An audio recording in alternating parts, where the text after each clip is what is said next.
What happened at the barbershop? Hi, I'm JR and welcome to 2.0. This past weekend, I decided to take my camera to the barbershop because I wanted to have a conversation with the fellas there. As you know, this platform is where we are discussing the impact of divorce on men. So I wanted to take the camera to the barbershop to talk to some of the guys there and ask them a couple of questions as far as what do they think the impact of divorce is on men. And I am telling you, I was not ready for the conversation that was taking place at the barbershop. So what I want to do today, I want to show some of the videos that we did, some of the conversations that we recorded at the barbershop, and then we can talk about it, we can dissect it. First and foremost, I want you to understand, this conversation actually reaffirmed the importance of what I'm trying to do here on this platform with 2.0. So a lot of the guys were talking about how they do feel like there is not enough people talking about the impact of divorce on men. There's not a platform for them where they feel comfortable enough to express themselves, just to talk about what men are going through when they're going through a divorce. So one of the guys, as you're gonna see in a minute, is talking about how there's nobody really talking to men or going inside their heads trying to figure out what is going on. Let's take a look at this video. you know, Nobody really talks to the man that's going through a divorce. Right. They talk to the women. Yeah. They don't never talk to the man and really uh, go inside the man's thoughts as far as what he's going through after a divorce or while he's going through a divorce. Right. So I think that's a very, very, very, very, very good topic. He is absolutely right. Because whenever there's the talk of divorce, you will see that society will rally around the woman 100% of the time. And everybody's just kind of like, completely forget about the guy. But he's talking about the importance of having a platform where people can actually start paying attention to what men goes through. Talking about how divorce impacts them. Why do you think it's so difficult for men to talk about this? Um, on average, society does not really offer a platform for us because when we go out and express ourselves, some things we need to feel. Yeah. There's somebody else that will feel that and Yeah. that against us. So That it is- becomes like somewhat like frowned upon. You have somebody that don't lag on my height, but in reality, Yeah. For as long as I can remember, it is almost frowned upon, right, for a guy to be pouring out his heart and his emotions out to somebody else or to talk to somebody else. So we are told that as men, we have to be tough. We got to be strong. We got to remain macho. It doesn't matter what we're going through. It doesn't matter what's impacting us. It doesn't matter what we are dealing with in life, but we have to maintain that, strong character, be a man and not talk about it. So that is why you don't see people really rallying around men when there is something like that going on. When there is something happening in a man's life, something so drastic, such as divorce, and you see that the person is afraid of expressing themselves because they are afraid of what people will say and how people would look at them. It's funny. I made a TikTok video talking about this, and then some woman left a comment and say, "Hey, do you guys need a hug or something?" Right. Why? You understand what I'm trying to say? Right. That right there. So I did put a video out on TikTok and I was actually introducing the platform and what the platform is all about. And somebody actually commented and saying, "Hey, do you guys need a hug or something?" Why is it that when a man is trying to express themselves or express their feelings and so on and so forth, you guys are almost wanting to ridicule them as if we shouldn't be doing something like that? For the year of 2025, one of my goals for the 2.4 platform is for men to be able to verbalize their feelings, to be able to verbalize what they're going through without being afraid of people making fun of them because they are expressing their emotions. Now, the second thing I wanted to talk about with those guys was the impact of divorce on a man from a fatherhood standpoint. Do you believe that divorce can impact the ability of you becoming an efficient father in your kid's life? What about fatherhood? How do you think divorce impacts your, men from a fatherhood standpoint? it depends on who the mother is. It shouldn't on the aspect of when the breakup happens, Yeah. you gotta understand that the kid didn't ask to come in the world. You feel me? So, like, No, a lot of women use kids as pawns. yeah, Like, that's they one thing that I definitely can see They women do definitely more do. than men. Like they know that it's a woman's state, so Yeah, they they definitely do use like the that. kids more. I've never for seen a a man pawn. do that. I never seen a man do that. Yeah, man, is Like you feel me? I done yeah, seen men beg to see their kids and all that. Like you feel me? It's always been the Like- man. But it's interesting because sometimes society wants to paint men as like, deadbeat dads or whatever, but sometimes there are real good fathers out there. Absolutely. They're really trying. There are a lot more good That's never fathers gonna get- than that's good never- mothers, bro. Especially now. I have to agree with those guys. I've never ever seen a man use their kids against their mother. It's always the other way around, right? The woman would use the kid against the guy, right? So it's something that we have to combat. It's something that we have to, try to overcome because unfortunately, it is more common than you realize. If you think about it, if you think even within your surrounding, you may know someone who actually did something like that. So this is where we are as men. We're trying to do the best that we can with the situation we find ourselves in. Well, maybe we put ourselves in. And now we're trying to navigate and try to make the best of it. But now, unfortunately, we have to deal with that kind of attitude. See, Especially the now. thing is, and it's crazy because they'll be like, all right, well, they don't want to give the good fathers they just do because they be like, oh well, It's he's make looking you for look bad. credit. He's looking Yeah, for it's credit. make me look bad. Nah, that ain't what we looking for. We ain't looking for that. We just looking for the acknowledgement. We're looking for the acknowledgement, like, yo, this is my child. Like I'm the other half. Like, you know what I'm saying? Like, acknowledge me. Listen, the situation is already bad enough as it is, right? It's already bad enough as it is. The only thing that we're trying to do, we're trying to show up for our kids. We're trying to be in their lives. We're trying to be present in their lives. We're trying to do activities with them. So the only thing that we're asking, as my man was explaining, is listen, it's just a little bit of an acknowledgement. We already have to combat with society's belief that we as men are deadbeat dads, but that's not really the case.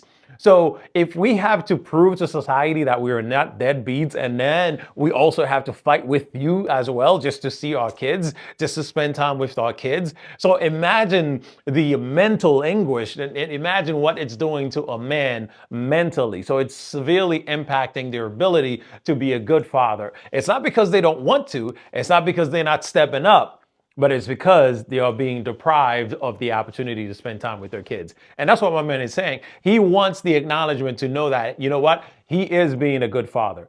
Unfortunately, we had to end up in a divorce, but that doesn't stop him from being a good father. That doesn't stop him from being a great father. He's showing up for his kids. He's doing everything that he needs to do to be there for them. He's providing in every way possible. So what he's looking for is just a little bit of acknowledgement.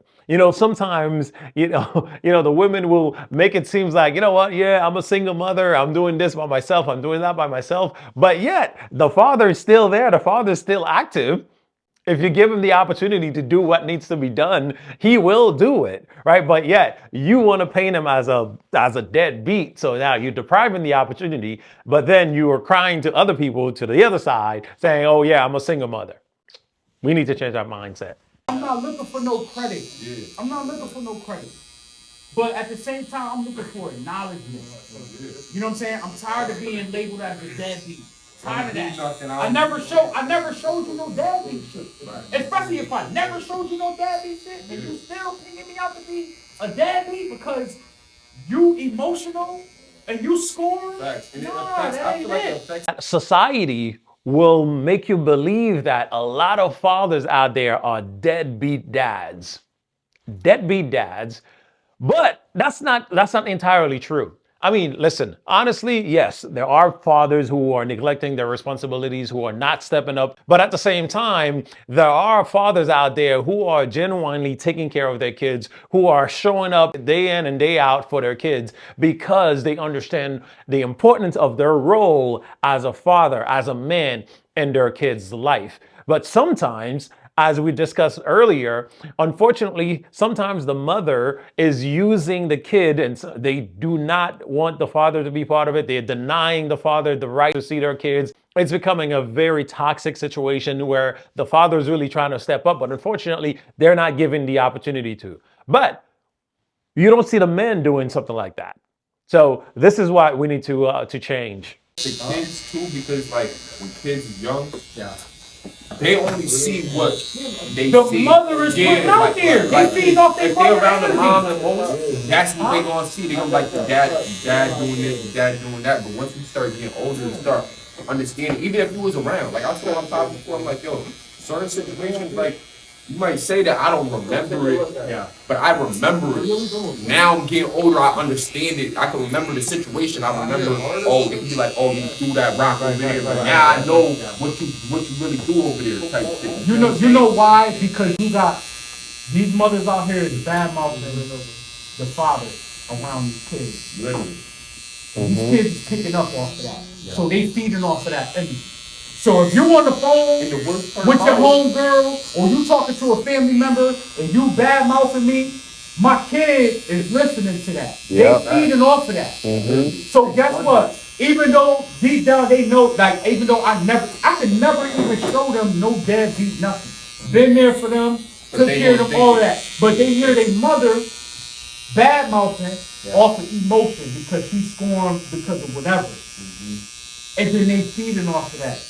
So now they growing up like they looking at me sideways now. Because my mother badmouthing me to a family member or she badmouthing me to a friend. You got a lot of females out here doing that. See, he's raising a good point there. I understand emotionally you may be in a bad state, but at the same time, we have to be careful. We have to be very cautious on how we talk or who we talk to and make sure we know that the kids are not around. We have to watch what we say about the person, about the partner, whether it's the mother or whether it's the father, because those things, the kids are listening. And that will impact the way that they see their mother. That will impact the way that they see their father. So we have to be very cautious on what we do around the kids. And unfortunately, again, I'm not bashing women, but unfortunately, some women, they do paint a bad picture of the father. And it's not necessarily because the guy is a bad father or he's a deadbeat, but they are painting that picture based on the interaction they had with the person on their relationship. Not the father and son relationship or the father and daughter relationship, but it's more like your personal relationship, from, husband and wife or boyfriend and girlfriend or whatever it was. So you're basing the hurt from that relationship and you're using that to poison the relationship, the fatherhood relationship with the kids. That is exactly what's happening. And that's what he was talking about. So it's important for us to be very careful, be very cautious of what we do when the kids are around. Some of us are doing it intentionally, and some of us are doing it innocently. So in either case, we need to be very careful about how we approach it. Now, the one last thing that I wanted to talk about with those guys was the idea of going to therapy. Listen, if you follow social media and you listen to the most common talks out there, they'll have you believe that men do not want to go to therapy. Men do not appreciate therapy. They do not want to hear anything relating to therapy.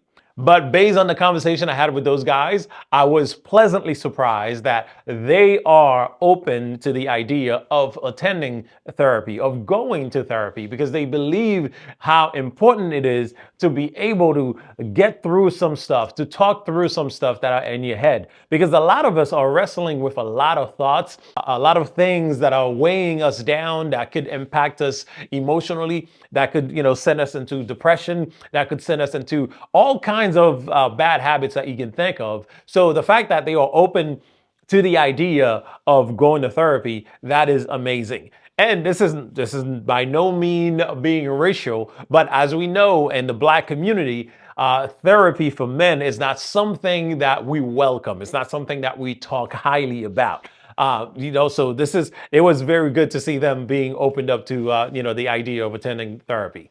I'm glad you guys are opening up to the idea of therapy because sometimes other men, they try to criticize men who are actually going to therapy. You know, Yeah. you know what I'm saying? I don't care nothing about that. I don't care nothing about this. I don't care nothing But you about see that, right? Yeah, you I don't ain't care gonna lie. about The ones them. that do that are the ones that are insecure about themselves. That's a fact. Yeah, That's a fact. and they're not in tune with themselves. Yeah, that's a Like, fact. That's a you feel fact. me? They like you can say something to them and they can't take constructive criticism. No, that's a Got it. fact. That's a So it's fact. like, why am I gonna listen to a person that I don't even know? Yeah. You feel That's me? a fact. Yep. Like, Listen, there's nothing wrong with going to therapy. All right. I sat with a pastor friend of mine for 3 years consecutively every single Saturday, every single week. We would sit down. He would check on me, how I'm doing mentally, how I'm doing emotionally, how I'm doing physically. He'll do all these things just to make sure that I was okay after my separation, which led to the divorce, unfortunately.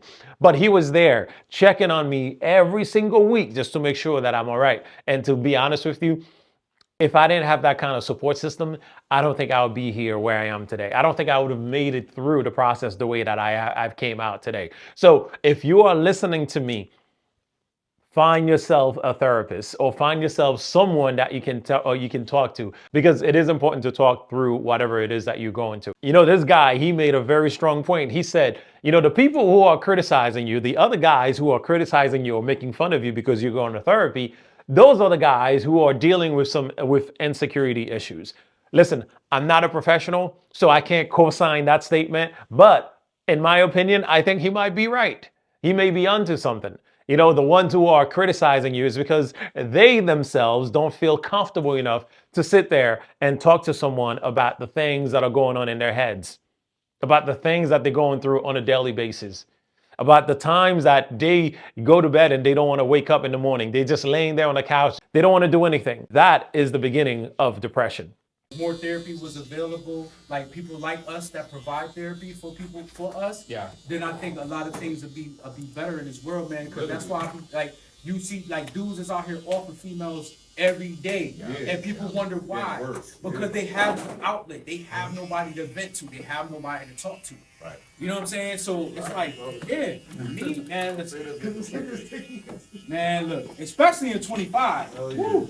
And to those of you who are watching me, whatever it is that you're going through, I want you to know that there is hope. This is not the end. There is hope. If you need to call somebody, if you need to talk to somebody, if you don't have anybody to talk to, feel free to reach out to me. Drop me a message in the comment. I would be more than happy to have a conversation with you because I know how it is. I've been there. I went through it. So again, I want you to know, listen, you got this. It's not the end. So thanks again for watching today. I do have more conversations that took place at the barbershop, so maybe I'll do another episode where we can dissect a few more of the conversations. But I'm telling you, it was a great time. It was a great time. So thanks again for watching, and don't forget, remind yourself, you got this. I'll see you next time.